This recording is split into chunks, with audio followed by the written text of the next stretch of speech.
പിതാവും പുത്രനും പരിശുദ്ധാത്മാവുമായ സർവേശ്വര എന്നേക്കും. കർത്താവായ ദൈവമേ, യോർദാനിൽ വെച്ച് മാമോദീസ സ്വീകരിച്ചപ്പോൾ ഈശോയുടെ മേൽ ഇറങ്ങി വന്ന് വസിച്ചവനും മനുഷ്യപ്രതയെ നവീകരിക്കുന്നവനുമായ പരിശുദ്ധാത്മാവ് ഈ ജലത്തിൽ ഇറങ്ങി വസിക്കട്ടെ. അങ്ങ് വസിക്കുന്ന ഈ ജലത്തിൽ സ്നാനപ്പെടുന്നവർക്ക് രക്ഷ ലഭിക്കുമാറാകട്ടെ. ശരീരത്തിലും ആത്മാവിലും പൂർത്തീകരിക്കപ്പെട്ട് അങ്ങേക്ക് സ്തുതിയും ബഹുമാനവും കൃതജ്ഞതയും സമർപ്പിക്കാൻ ഞങ്ങൾ യോഗ്യരാകുകയും ചെയ്യട്ടെ, ഇപ്പോഴും എപ്പോഴും എന്നേക്കും.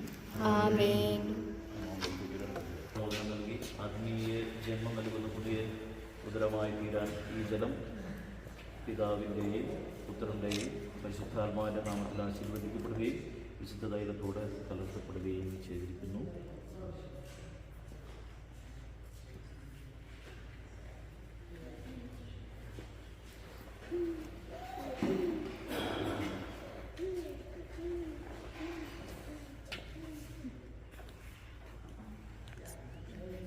പിതാവിൻ്റെയും പുത്രൻ്റെയും പരിശുദ്ധാത്മാവിൻ്റെ നാമത്തിൽ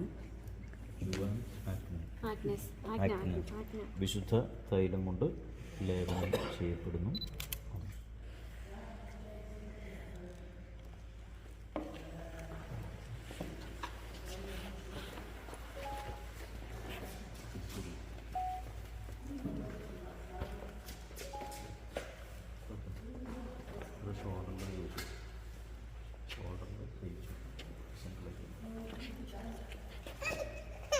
പിതാവിൻ്റെയും ആമേൻ, പുത്രൻ്റെയും ആമേൻ, പരിശുദ്ധാത്മാവിൻ്റെ നാമത്തിൽ മാമോദീസ നടത്തപ്പെടുന്നു.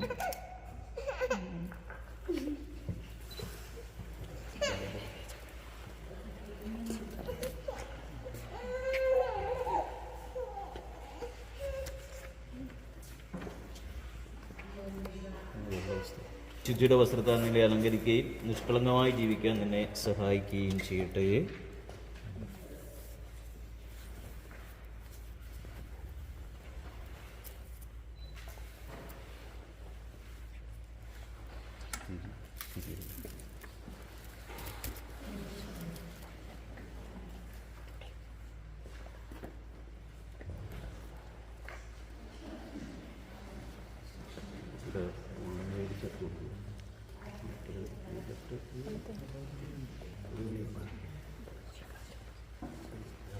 ലോകത്തിൻ്റെ പ്രകാശമായ ഈശിക നിനക്ക് മാർഗദീപമായിരിക്കട്ടെ.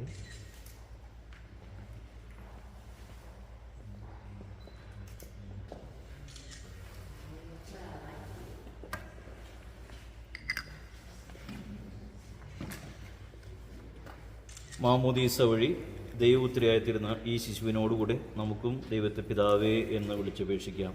സ്വർഗസ്ഥനായ ഞങ്ങളുടെ പിതാവേ, വരണമേ, അങ്ങയുടെ ഞങ്ങൾക്ക് ആവശ്യമായ ആഹാരം ഞങ്ങൾക്ക് തരണമേ.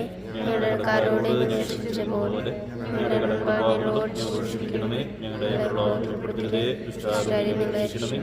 എന്തുകൊണ്ടെന്നാൽ രാജ്യവും ശക്തിയും എന്നേക്കും അങ്ങയുടേതാകുന്നു. ആമേൻ. സീറ്റുകളിലേക്ക്